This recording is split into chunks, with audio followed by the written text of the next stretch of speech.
ஜெபின் இன்று பல்வேறு செய்தித்தாள்களிலும் சமூக ஊடகங்களிலும் பரவலாக பேசப்பட்டு வரும் செய்தி இந்தியா சைனாவிற்கு இடையிலான ஒரு பதற்றம். அவ்வாறு கால்வான் பள்ளத்தாக்கில், லடாக்கில் உள்ள கால்வான் பள்ளத்தாக்கில் இந்திய இராணுவத்திற்கும் சைனா துருப்புகளுக்கும் இடையிலே நடந்த அந்த சண்டையில் இந்திய வீரர்கள் 20 பேர் இறந்து விட்டதாக செய்திகளை நாம் பார்த்து வருகிறோம். அதில் தமிழ்நாட்டை சார்ந்த ஒருவரும் இந்த நாட்டுக்காக தனது இன்னுயிரை நீர்த்திருக்கிறார். அவர்களுக்காக எனது இரங்கலை தெரிவித்துக் கொண்டு இந்தியாவிற்கும் சைனாவிற்கும் இடையிலான வர்த்தக பொருளாதார உறவுகள் பற்றி சில செய்திகளை இங்கு நான் பகிர்ந்து கொள்ள இருக்கின்றேன். அதாவது சில செய்திகளை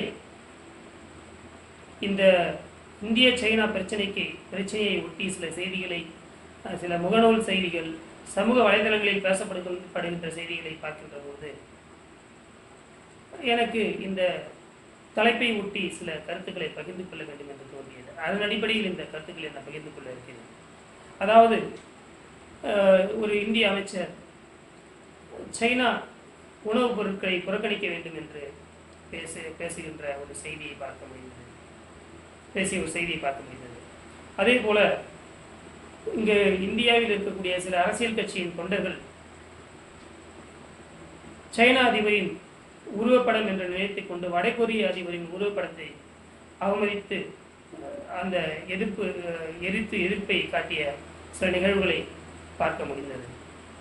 அதேபோல் பல்வேறு பிரபலங்கள் மற்றும் கல்வியாளர்கள், பல்வேறு பிரபலங்கள் மற்றும் சமூக வலைதளங்களை பயன்படுத்தக்கூடிய பொதுமக்கள் சைனாவை சார்ந்த சைனாவின் அந்த மொபைல் அப்ளிகேஷன்ஸ் சிலவற்றை தனது மொபைல்களில் இருந்து நீக்கம் செய்து விடுகிறார்கள். அதை சமூக வலைதளங்களில் பகிர்ந்து கொள்கிறார்கள். மேலும் இனிமேல் நான் சைனா உற்பத்தி செய்த பொருட்களை வாங்கப் போவதில்லை என்று இவர்கள் செய்திகளை பகிர்ந்து கொள்கிறார்கள். இப்படி பார்க்கின்ற பொழுது அவர்களின் நாட்டுப்பற்று என்பது அதன் மூலம் புரிந்து கொள்ள முடிகிறது. அதே நேரத்தில் சாதாரண ஒரு குடிமகனாக இப்படி அவர்கள் தனது எதிர்ப்பை தெரிவிக்கின்ற பொழுது, ஆனால் இந்த 2 நாடுகளுக்கான உறவுகள் எவ்வாறு இருக்கின்றன? இப்படியான எதிர்ப்பின் மூலம் இந்த 2 நாடுகளுக்கு இடையிலான வர்த்தக பொருளாதார உறவுகள் பாதிப்பை ஏற்படுத்தி விடுமா? அதை ஏற்படுத்துவதற்கு இந்தியாவிலிருந்து சைனாவிலும், சைனாவிலிருந்து இந்தியாவிலும் முதலீடு செய்திருக்கக்கூடிய அதிபர்கள், அதாவது தொழிலதிபர்கள் ஒரு பாதிப்பை ஏற்படுத்தும் விதமாக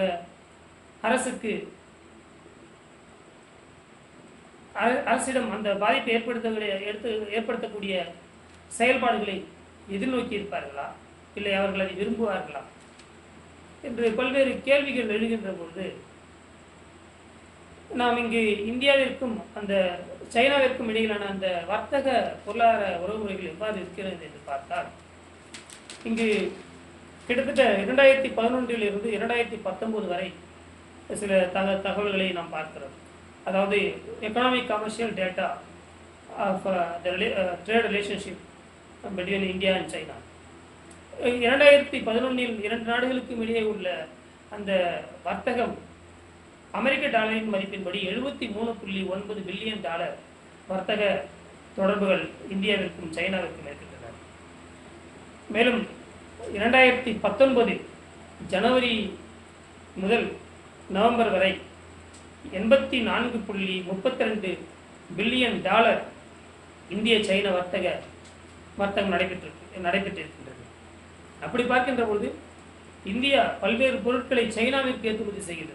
சைனாவிடமிருந்து பல்வேறு பொருட்களை இறக்குமதி செய்கிறது. அதே போல குறைவான விலையில் இந்தியாவில் பொருட்களை விற்பதற்காக சைனாவோடு இந்தியா ஒப்பந்தம் போட்டு இந்தியாவில் இறக்குமதி செய்கின்றன. இப்படியான இறக்குமதி ஏற்றுமதி வியாபாரம் நடைபெற்று வருகிறது இந்தியாவிற்கும் சைனாவிற்கும். குறிப்பாக ஆர்கானிக் கெமிக்கல்ஸ், நேச்சுரல் பேர்ல் இயற்கை முத்துக்கள், ஸ்டோன்ஸ், ஒரு பிரிசியஸ் ஸ்டோன்ஸ், காட்டன் போன்ற பொருட்கள் இந்தியாவிலிருந்து சைனாவுக்கு ஏற்றுமதி செய்யப்படுகின்றன. இந்தியாவுக்கு சைனாவிலிருந்து இந்தியாவை இறக்குமதி செய்யப்படக்கூடிய பொருட்கள், எலக்ட்ரானிக் பொருட்கள் மிகவும் அதிகமாக இருக்கின்றன. சவுண்ட் எக்யூப்மெண்ட்ஸ், டெலிவிஷன் எக்யூப்மெண்ட் மற்றும் nuclear reactors, mechanical appliances and plastic பொருட்கள், அயன் மற்றும் ஸ்டீல் போன்ற பொருட்கள் சைனாவிலிருந்து இந்தியாவிற்கு அதிகமாக இறக்குமதி செய்யப்படுகின்றன. அதற்கான ஒப்பந்தங்களும் அதற்கான மாநாடுகளும் அதற்கான கூட்டங்களும் தொடர்ச்சியாக இதற்கான சந்திப்புகளும் இந்திய அரசாங்கமும் சைனா அரசாங்கமும் நிகழ்த்தி கொண்டுதான் இருக்கின்றன. மேலும் தற்பொழுது இன்ஃபார்மல் சம்மிட் சென்னையில் சைன அதிபரும் இந்திய பிரதமரும் கலந்து கொண்ட ஒரு நிகழ்வும் பல்வேறு வர்த்தக மற்றும் பொருளாதார ஒத்துழைப்புகளுக்கான ஒரு முக்கியமான ஒரு சந்திப்பாக நிகழ்ந்தது. இவ்வாறு இரண்டு நாடுகளுக்குமான உறவுமுறைகள் இருக்கின்றது. மேலும் இந்திய வங்கிகள் சைனாவில் தனது கிளைகளை வைத்துள்ளன. அதாவது State Bank of India, ICICI, Axis Bank போன்ற வங்கிகள் சைனாவில் தனது கிளைகளை நிறுவி வர்த்தகம் செய்து வர்த்தக பணிகள் அல்லது வங்கி பணிகளை செய்து வருகின்றன. அதே போல சைனாவில் இருந்து சில வங்கிகள் இந்தியாவில் செயல்படுகின்றன. அதாவது மும்பையில் Industrial and Commercial Bank of China, இந்த வங்கி முறையாக லைசன்ஸ் பெற்று இந்தியாவில் இயங்கி வருகிறது. அதே போல கடந்த 2018 ஜூலை மாதம் Reserve Bank of India, Bank of China அதற்கான அந்த வங்கியை இந்தியாவில் நிறுவுவதற்கு, அந்த வங்கியை துவங்குவதற்கு அல்லது கிளையை துவங்குவதற்கு அதற்கான அங்கீகாரத்தை, லைசன்ஸை அளித்திருக்கிறது. மேலும் மல்டிலேட்டரல் டெவலப்மெண்ட் பேங்க்ஸ், இது போன்ற வங்கிகளில், அதாவது ஆசியன் இன்ஃப்ராஸ்ட்ரக்சர்ஸ் இன்வெஸ்ட்மெண்ட் பேங்க், இந்த வங்கியில் சைனாவோடு இந்தியாவும் ஒரு ஃபவுண்டிங் மெம்பராக இதில் இருக்கின்றது. இப்படி வங்கிகள் தொடர்பான பல்வேறு தொடர்புகளும் வர்த்தக உறவுகளும் இந்தியாவும் சைனாவும் தொடர்ச்சியாக இயங்கி வருகின்றன. அதே நேரத்தில் இந்தியாவிற்கு மட்டும் கடந்த 2018ஆம் ஆண்டு 2,25,000 டூரிஸ்ட் சைனாவிலிருந்து வந்தடைந்திருக்கின்றார்கள். மேலும் இந்தியாவும் சைனாவும் விஷுவல் ஆடியோ விஷுவல், அதாவது மூவிஸ், அதாவது ஆடியோ விஷுவல்ஸ்க்கான மெமரண்டம் ஆஃப் அண்டர்ஸ்டாண்டிங் இந்தியாவும் சைனாவும் ஒப்பந்தம் வைத்திருக்கின்றனர்.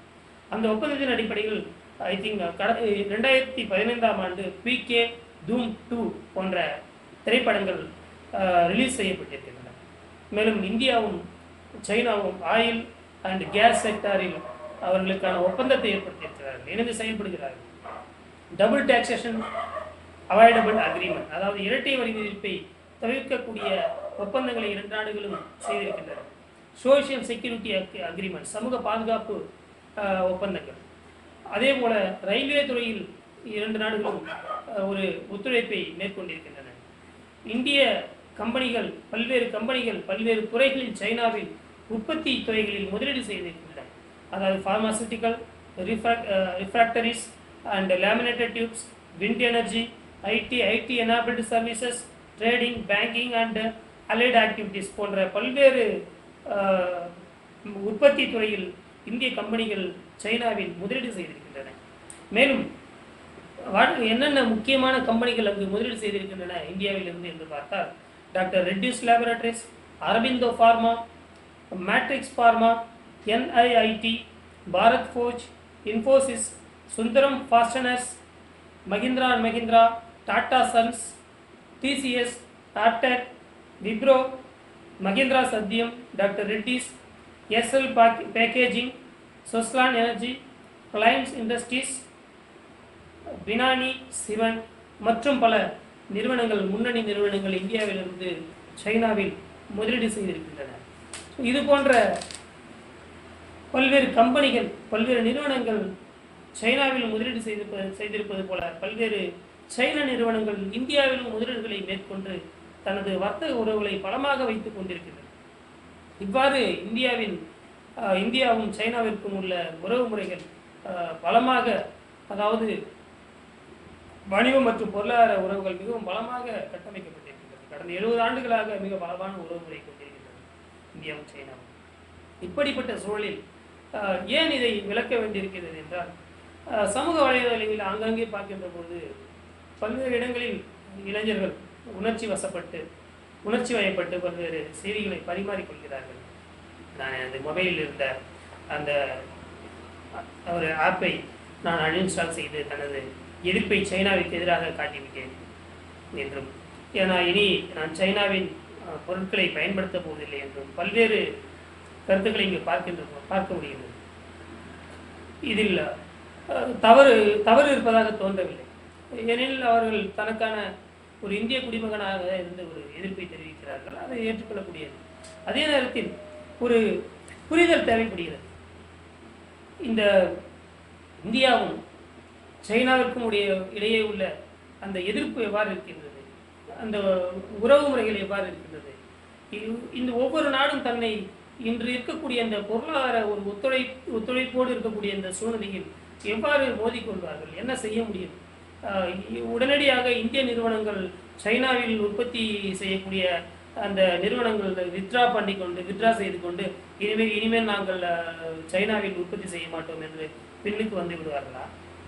இல்லை, இந்தியாவில் இருக்கக்கூடிய சைனீஸ் நிறுவனங்கள் இனிமேல் இந்தியாவோட உறவை நாங்கள் வைத்துக் கொள்ள மாட்டோம் என்று இந்தியாவில் இருந்து வெளியேறி விடுவார்களா? எதுவும் நடக்கப் போவதில்லை.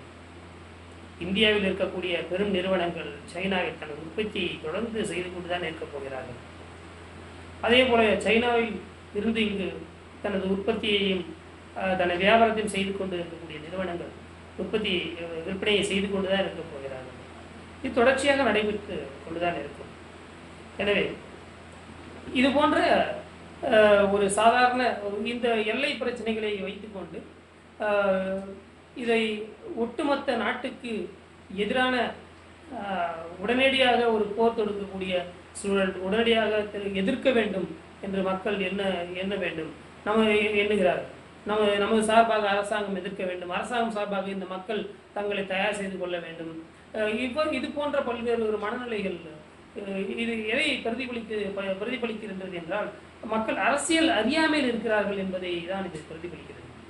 என்றால் மக்கள் ஒரு அரசியல் தெளிவு பெற்றிருக்கின்ற சூழலில் இது போன்ற தரவுகளை பார்க்கின்ற பொழுது இவர்கள் எளிதாக உணர்ச்சி வயப்பட மாட்டார்கள் என்பதை புரிந்து கொள்ள முடிகிறது. எனவே இந்த இத்தனை ஒரு தரவுகளை வைத்து பார்க்கின்ற பொழுது முறையாக நான் கூறிய இத்தனை கம்பெனிகளும் இத்தனை நிறுவனங்களும் தான் இந்த பிரச்சனைகளுக்கு எதிராக குரல் கொடுத்திருக்க வேண்டும். ஏன்னா இவர்கள் தான் அங்கு வியாபாரம் செய்கிறார்கள், அங்கு இருக்கக்கூடிய நிறுவனம் இங்கு வியாபாரம் செய்கிறார்கள். இது பொதுவாக இது போன்ற விஷயங்கள், இந்த போர் சூழல்கள் பெரும்பாலும் அது ஒரு அரசியல் ஒரு பார்வையில் பார்க்கப்படக்கூடிய ஒரு சூழல் ஏற்பட்டு வருகிறது.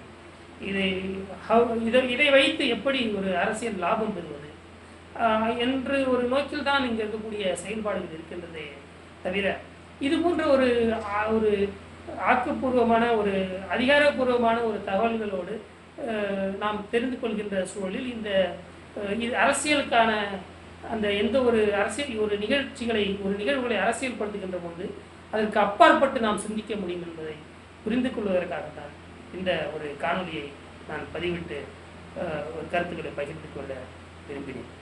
இன்னும் ஏகப்பட்ட ஒத்துழைப்புகள் இந்தியாவில் கலாச்சார ரீதியாகவும் வரலாற்று ரீதியாகவும் பல்வேறு தொடர்புகள் இந்தியாவுக்கும் சைனாவுக்கும் இருந்து கொண்டுதான் இருக்கின்றன. இன்னும் அங்கு சைனாவில் இருக்கக்கூடிய எம்பசி, பெய்ஜிங்கில் இருக்கக்கூடிய எம்பசி செயல்பட்டு கொண்டுதான் இருக்கின்றது. அதற்கான அந்த உறவுமுறைகள் இருந்து கொண்டுதான் இருக்கின்றது. இந்தியாவிலும் அதே போல சைனாவின் எம்பசி இருந்து கொண்டுதான் இருக்கின்றது.